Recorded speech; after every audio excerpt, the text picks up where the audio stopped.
జై శ్రీరామ్. శ్రీమాత్రే నమః. శ్రీ గురుభ్యో నమః. ఉగాది రాబోతూ ఉంది. మార్చి 30వ తారీఖు మనం ఉగాది పండుగని సంబరాన్ని మనం జరుపుకుంటాము. ఈరోజు ఒక విశేషాంశము ద్వాదశ రాశుల్లో ఒక రాశి అయిన మీనరాశిలో చోటు చేసుకోబోతుంది. అలాగే నవగ్రహాల్లో మేజర్ ప్లానెట్ మనందరి జీవితంలో ముఖ్య భూమికను పోషించే గ్రహరాజు అయిన శనైశ్వరుడు మీనరాశిలోకి సంచారం 30వ తారీఖు నుంచి, అంటే కరెక్ట్గా ఉగాది రోజు నుంచి మొదలవుతుంది. ఈయన మళ్ళీ 2.5 సంవత్సరాల పాటు మీనరాశిలో సంచారం కొనసాగుతుంది. శనైశ్వరుడు మీనరాశిలో సంచారము ద్వాదశ లగ్నాల వాళ్ళకి ఎలాంటి ఫలితాన్ని సూచిస్తుంది? ముఖ్యంగా ఇప్పుడు మనం తెలుసుకోవాల్సిన అంశం ఏంటంటే, ఇన్నాళ్ళు ఏలినాడు శని అనుభవిస్తున్న రాశుల్లో ఒక రాశి అయిన మకర రాశి వాళ్ళకి ఏలినాడు శని అయిపోతుంది. ఈ ఉగాది నుంచి ఏలినాడు శని అయిపోతుంది.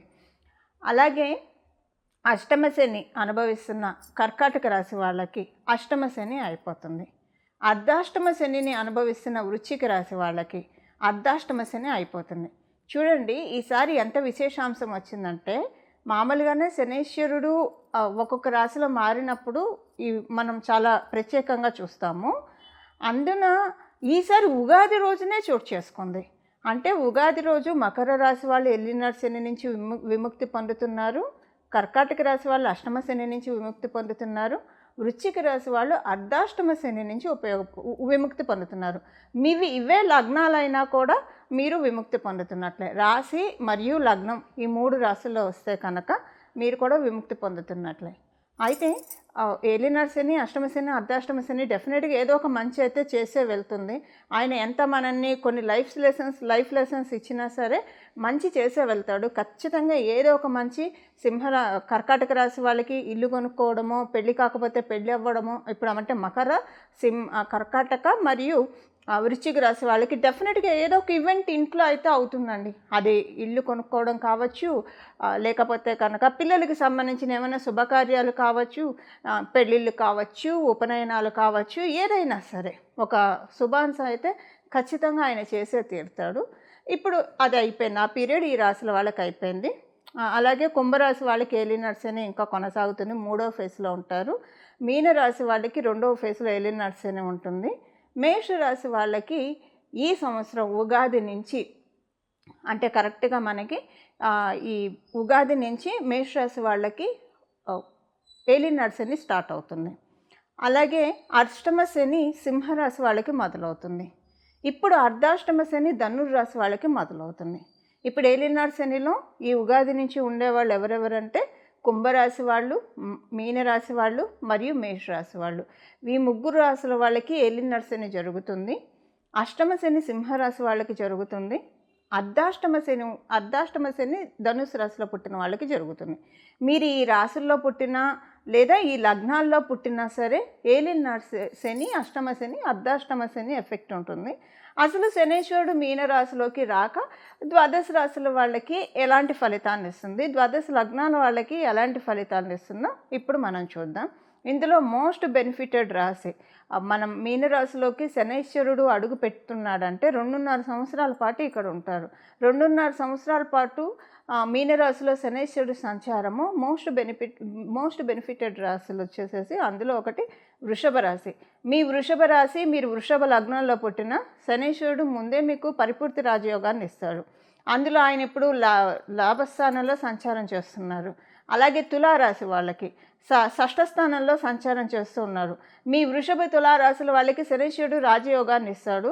ఆయన ఇప్పుడు చాలా కంఫర్టబుల్ ప్లేస్లో ఉన్నారు. అంటే 3, 6, 11 ఉపచయ స్థానాల్లో ఎప్పుడైనా శనైశ్వరుడు కావచ్చు, రాహు భగవానుడు కావచ్చు, కేతువు కావచ్చు, ఇలాగ కొన్ని ప్లానెట్స్ చాలా బాగా వండర్ఫుల్గా వర్కింగ్ ఉంటుంది. అంటే మంచి రిజల్ట్స్ ఇస్తారు. విడివిడి స్థానాల్లో ఉంటే వీళ్ళు కొన్ని స్థానాల్లో అనుకూలం కాదు అని అనుకుంటాం కదా, కానీ ఉపచయ స్థానాల్లో చాలా మంచి అనుకూలం. అలాగే మకర రాశి వాళ్ళకి మీ రాష్ట్రాధిపతి ఆయనే అవుతూ ఉన్నాడు.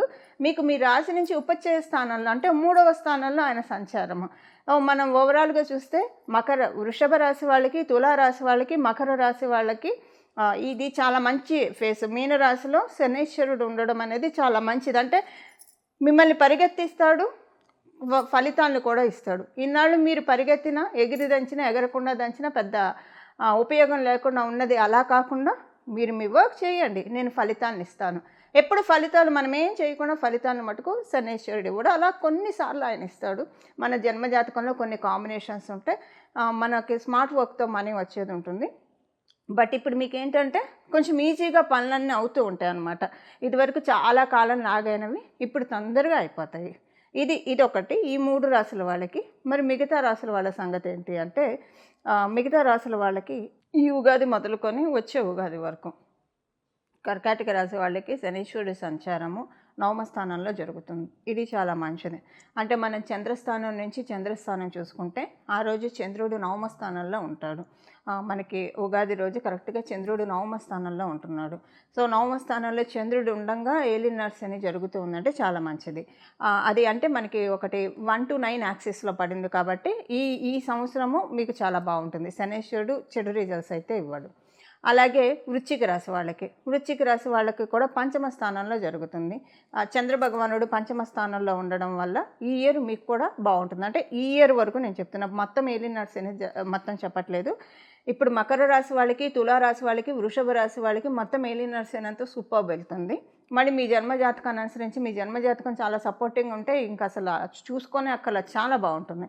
ఒకవేళ మీ జన్మజాతకం సపోర్టింగ్గా లేకపోతే ఏలినాటి శనితో చాలా సేఫ్ గార్డ్ అవుతారు. అయితే ఈ సంవత్సరం వరకు ఈ ఉగాది మొదలుకొని నెక్స్ట్ ఉగాది వరకు కూడా కర్కాటక రాశి వాళ్ళకి నవమ స్థానంలో శని సంచారం అనుకూలం. ఎందుకంటే మీ రాష్ట్రాధిపతి అయిన చంద్రభగవానుడు కూడా అక్కడే ఉన్నాడు. 1 to 9 యాక్సెస్ పడింది కాబట్టి. అలాగే వృశ్చిక రాశి వాళ్ళకి ఇది కూడా చాలా మంచి సంచారము. ఇప్పుడు మనము శనీశ్వరుడు ఏ రాశుల వాళ్ళకి ఎలాంటి ఫలితాలు ఇస్తారు, దీని నుంచి అసలు ఏమన్నా జాగ్రత్తలు సూచిస్తున్నాడా, ఈ విషయాలన్నీ మనం ఇప్పుడు ఒకసారి చూద్దాం. అసలు శనీశ్వరుడు అంటే చాలా భయపడుతూ ఉంటారు అందరూ. కానీ మనకి ప్రతి ప్లానెట్ కూడా మన మీద ఏం పగపట్టవు. అసలు వాళ్ళ తత్వం మనం తెలుసుకుంటే కనుక వాళ్ళలో ఉన్న బ్యూటిఫుల్ రిజల్ట్స్ని మనం తీసుకోవచ్చు. అంటే ఆ గ్రహ దేవతల్లో ఉన్న ఆశీస్సుల్ని మనం అందుకోవచ్చు. ఇందులో ఒక బ్యూటిఫుల్ క్వాలిటీ శనీశ్వరుడికి సంబంధించి ఇప్పుడు మనం తెలుసుకుందాము. ఏదైనా గ్రహం మనకి ఏదైనా ఇస్తే అది ఒక్కొక్కసారి మన జన్మజాతకము సపోర్ట్ చేస్తే కొంతకాలం వరకు ఉంటుంది. కొంతకాలం తర్వాత అది ఎక్స్పైర్ అయిపోతూ ఉంటుంది, లేదా కొంత కొనసాగవచ్చు. కానీ శనీశ్వరుడు ఎప్పుడైనా ఒకసారి వరాన్ని అనుగ్రహించినా, లేదా ఆయన ఒకవేళ మనకి శిక్షణ అది చాలా కాలం ఉంటుంది. ఎందుకంటే ఆయన ఇవ్వడం కూడా నెమ్మదిగా ఇస్తాడు, దీర్ఘకాలికంగా ఇస్తాడు. మీకు ఉదాహరణకి చెప్తే శనీశ్వరుడు ఏదైనా రోగాన్ని ఇచ్చాడంటే అది ఇంకా ఒక పట్టాన తగ్గనివే. అంటే శనీశ్వరుడు ఇచ్చే రోగాలు అంటే ఆయనే రోగాన్ని ఇస్తారని కాదు. ఇప్పుడు షుగర్ ఇలాంటివి అయితే వేరే వేరే గ్రహాలు ఇస్తాయి మనకి. అంటే నేను మీకు అర్థం కావడానికి చెప్తున్నాను. ఏదైనా ఒక రోగం ఇప్పుడు షుగర్ ఇలాంటివి వస్తే వాటిని మనం కంట్రోల్ చేసుకోవడమే కానివ్వండి, దానికి మనకి తగ్గడం అనేది ఉండదు. జస్ట్ కంట్రోల్లో ఉంచుకోవడం వరకు మన చేతిలో ఉంటుంది. షుగర్ కావచ్చు, బీపీ కావచ్చు. అంటే ఇవి ఇప్పుడు శనీశ్వరుడు ఇస్తాడని కాదు, జస్ట్ అది మనకి వేరే వేరే గ్రహాలు ఇచ్చినా నేను మీకు అర్థం కావడానికి ఎగ్జాంపుల్గా చెప్తున్నాను. సో ఇలాగా మనకి ఏదైనా ఒక రోగం వస్తే చాలా కాలం అలా ఉన్నట్టు, ఎవరికైనా రోగం వస్తే ఇలాంటివి వస్తే కనుక చాలా కాలం ఉన్నట్లు శనీశ్వరుడు ఇచ్చే యోగము, అసలు అవయోగమైనా సరే యోగమైనా చాలా ఎక్కువ కాలం ఇస్తాడు. ఆయన ఇవ్వడంలో పీనాస్థానం చూపించడు, అది దండించడంలో అయినా పీనాస్థానం నిష్పక్షపాతంగా నిష్కర్షగా దండించేస్తాడు ఆయన.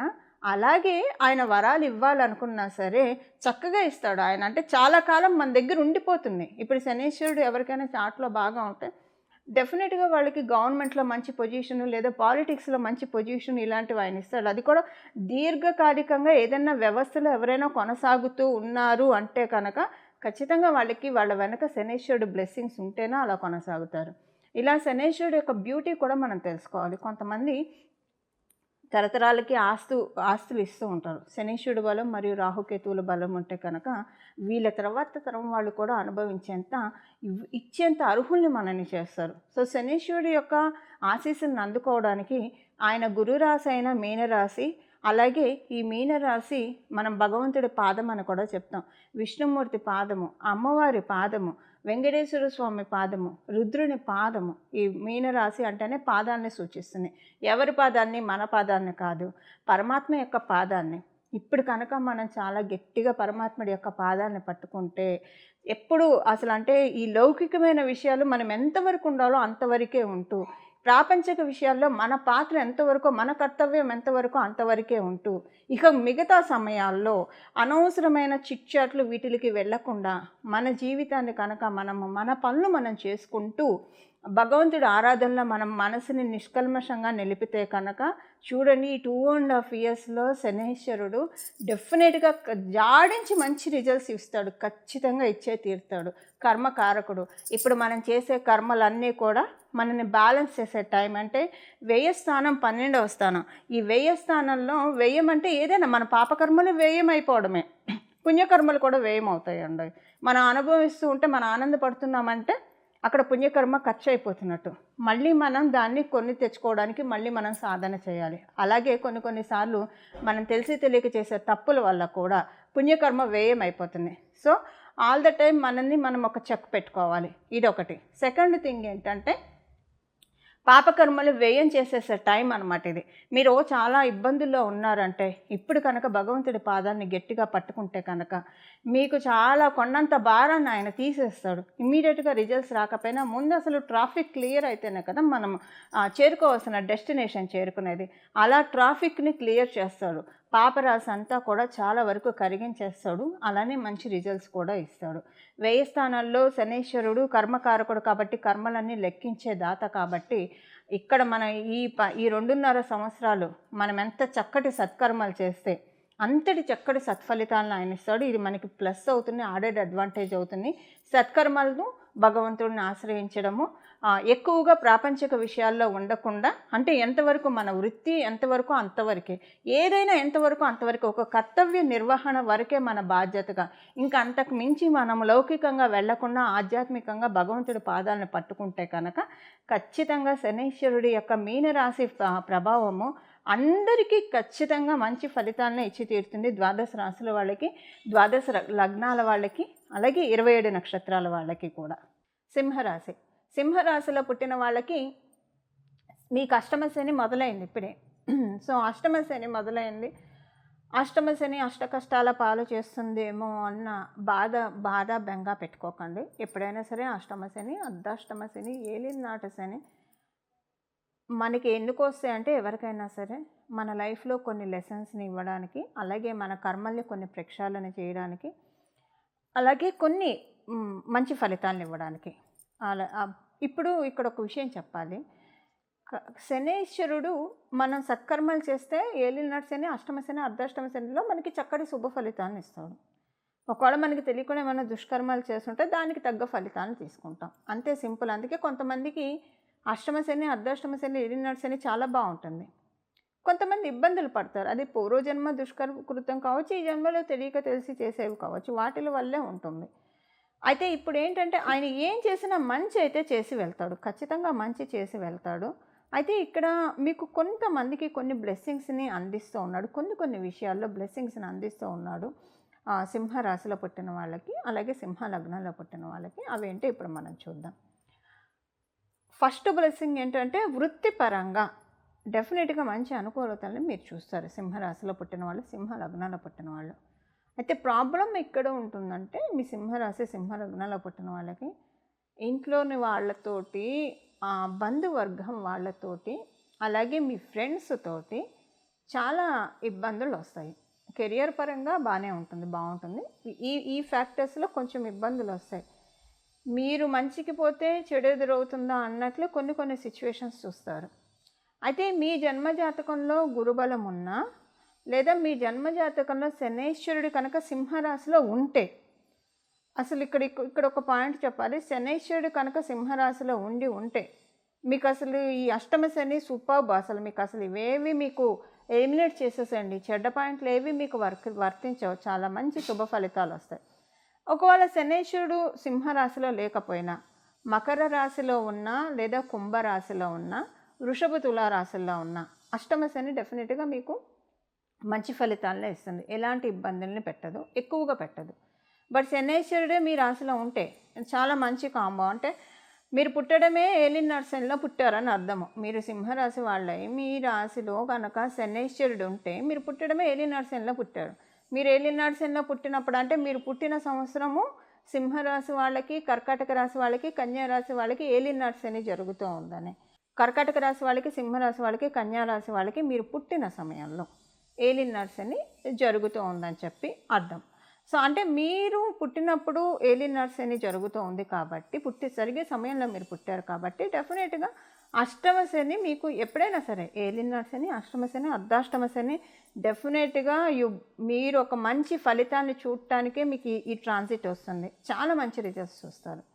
సో అందరికీ అలా ఉండదు. మరి మిగతా విషయాల్లో ఏంటంటే సంతాన పరంగా కొంత జాగ్రత్తలు తీసుకోవాలి. ఒకవేళ సంతానం యొక్క జాతకం బాగుండి వాళ్ళకేమి ఇబ్బందులు లేవంటే మీ నేమ్ అండ్ ఫేమ్ విషయంలో కొంచెం ఇబ్బందులు మీకు తలెత్తే అవకాశం ఉంటుంది. అంటే మీ నేమ్ అండ్ అంటే అంతకుముందు మీకు బాగా రెస్పెక్ట్ ఇచ్చి రెస్పెక్టబుల్గా ట్రీట్ చేసిన వాళ్ళు కొంచెం అది తగ్గిందా ఇది అంటే ఎలా ఉంటుందంటే నోటితో మాట్లాడుతూ నొసటితో వెక్కిరించే వాళ్ళు ఎక్కువగా కనిపిస్తారు. బట్ ఏదైనా కూడా ఎండ్ ఆఫ్ ద డే అష్టమ శని అయ్యే లోపల ఆయన మంచి ఫలితాన్ని ఇవ్వడానికే ఏదైనా జరుగుతుందన్న ఒక క్యాలిక్యులేషన్ మీరు ఉంచుకోవాలి.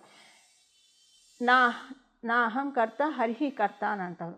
చేసేదంతా కూడా జరిగేదంతా కూడా సాక్షిభూతంగా చూస్తూ ఉంటే కనుక డెఫినెట్గా దేనికి రియాక్ట్ అవ్వకుండా ఉంటే కనుక డెఫినెట్గా సింహరాశి వాళ్ళకి అష్టమ శని చాలా మంచి ఫలితాలను ఇస్తుంది. అంటే కొంచెం సింహరాశి వాళ్ళకి కొంచెం ట్రబుల్ సమ్గా ఉంది ఈ అష్టమ శని అనేది. బట్ ఇక్కడ మీరు ఎంత సంయమనాన్ని పాటిస్తూ చాలా సహనాన్ని వహిస్తే ఎప్పుడైనా శనైశ్వరుడు మనలో చూసే క్వాలిటీ ఏంటంటే సహనము, వినయము, సంయమనము.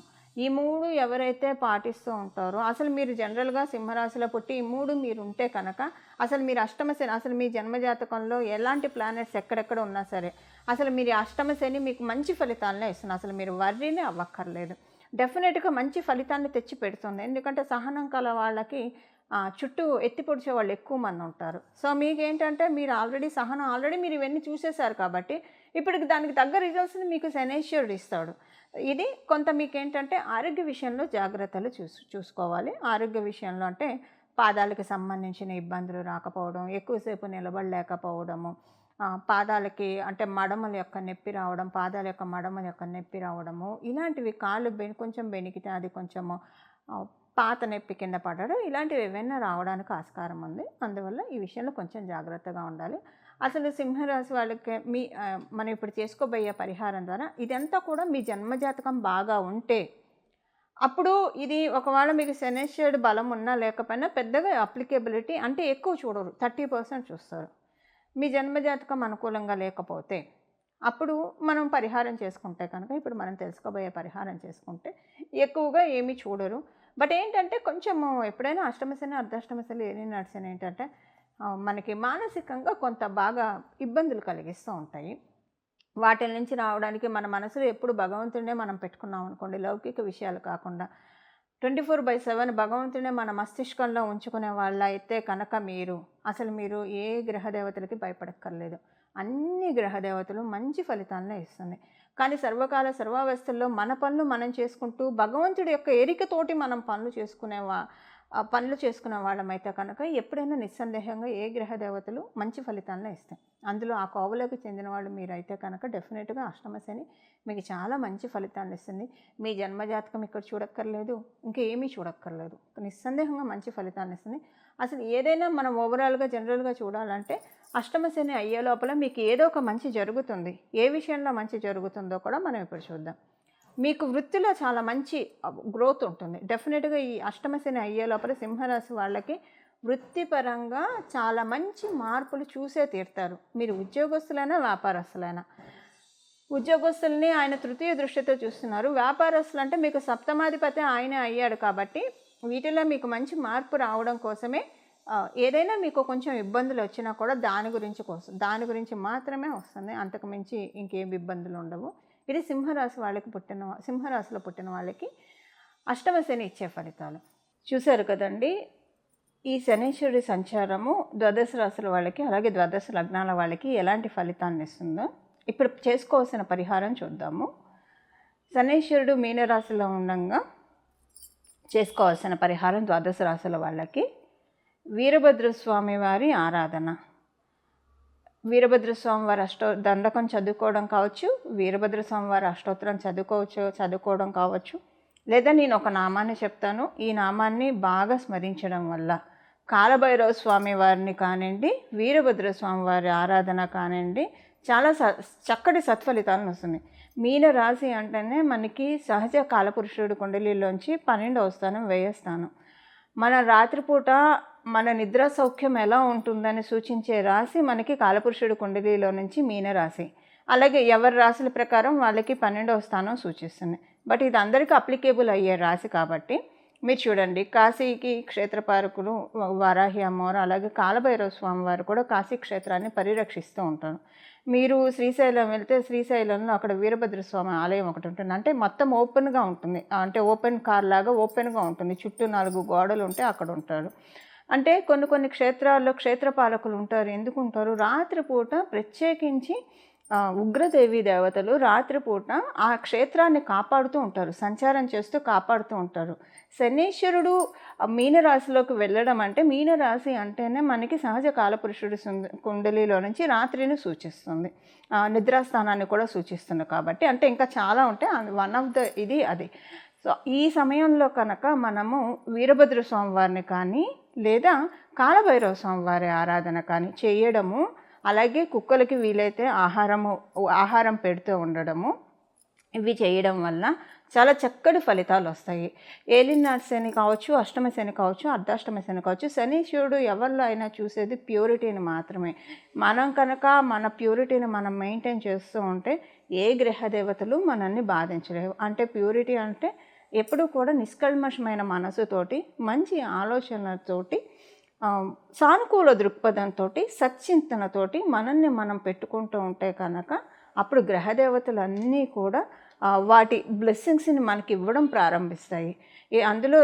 అందులో మనకి శనీశ్వరుడు అయితే ఇంకా ఎక్కువగా, ఇప్పుడు మనకి అన్ని గ్రహాలు ఇచ్చే దీవెనను ఒక ఎత్తు అయితే, శనీశ్వరుడు ఇచ్చే దీవెనను మటుకు ఖచ్చితంగా అన్నిటికంటే మించి అనే చెప్పాలి. చూడండి, ఆయన ఏది ఇచ్చినా సరే, ఇప్పుడు మనం చేసుకోవాల్సిన పరిహారం చూద్దాము. వీరభద్రస్వామి దండకం కావచ్చు, వీరభద్రస్వామి అష్టోత్తరము, మీ ఇంటి దగ్గర ఏమైనా వీరభద్రస్వామి వారి ఆలయాలు ఉంటే అక్కడికి వెళ్ళడం. కొంతమంది వీరభద్రస్వామి వారి పీఠాలు పెట్టుకుంటారు, పీఠాలకు వెళ్ళి దర్శించి రావడము. ఒకవేళ ఇవేవి లేవు అంటే ఇప్పుడు నేను చెప్పబోయే నామము కాలభైరవ స్వామి అయితే మనకి శివాలయాల్లో కనిపిస్తూ ఉంటారు. సో కాలభైరవ స్వామి వారిని తరచూ దర్శనం చేసుకుంటూ రావడము, కాలభైరవ స్వామి వారి ఆరాధన ఇది చేసుకుంటే కనుక మనకి మీనరాశిలో ఉన్న శనీశ్వరుడు చాలా చక్కటి ఫలితాన్ని ఇస్తారు. ఇప్పుడు వీరభద్ర స్వామి వారికి సంబంధించిన ఒక నామము మనం ఒకటి తెలుసుకుందాము. అలాగే భద్రకాళి అమ్మవారి ఆరాధన కూడా శనీశ్వరుడు చక్కటి ఫలితాన్ని ఇవ్వడానికి చక్కగా తోడ్పాటుగా ఉంటుంది. ఇప్పుడు మనం వీరభద్ర స్వామి వారికి సంబంధించిన ఒక నామాన్ని తెలుసుకుందాము. ఇది మీరు ఎప్పుడైనా సర్వకాల సర్వావస్థలో నామం కాబట్టి జపించుకోవచ్చు. మీకు వీలు కుదిరినప్పుడల్లా ఏ పనిలో ఉన్నా మనసులో ఈ నామాన్ని జపించుకోవడం వల్ల చాలా చక్కటి ఫలితాలు వస్తాయి. మీ జన్మ జాతకంలో ప్రతికూలతలు ఆయన ఏమన్నా ఇస్తుంటే వాటిని తొలగించి అనుకూల ఫలితాలని మనందరికీ కూడా అందజేస్తారు. ఈ నామం వచ్చేసేసి భద్రకాళి పాహిమాం వీరభద్ర రక్షమాం. భద్రకాళి పాహిమాం వీరభద్ర రక్షమాం. భద్రకాళి పాహిమాం వీరభద్ర రక్షమాం. ఈ నామాన్ని జపించాలి. ఈ నామాన్ని ఎప్పుడైనా జపించవచ్చు, సర్వకాల సర్వవస్థలో ఈ నామాన్ని జపించవచ్చు. నామానికి ఏ రకమైన అంటే నామానికి ఎలాంటి మనకి ఆచారాలు పాటించాల్సిన అవసరం లేదు. అందువల్ల ఈ నామాన్ని జపించడం వల్ల ఈ 2.5 years కూడా శనీశ్వరుడు ఇచ్చే మంచి రిజల్ట్స్ని మనందరం కూడా తీసుకోవడానికి చక్కటి అవకాశం ఉంటుంది. అలా మనందరం కూడా నవగ్రహ దేవతల ఆశీస్సులు తీసుకొని మన జీవితం అంతా శుభాంశాలతోటి అనుకూలంగా సాగాలని చెప్పి మనందరి తరఫున నేను కూడా ప్రార్థిస్తూ మంగళం. నమో భగవతే వాసుదేవాయ.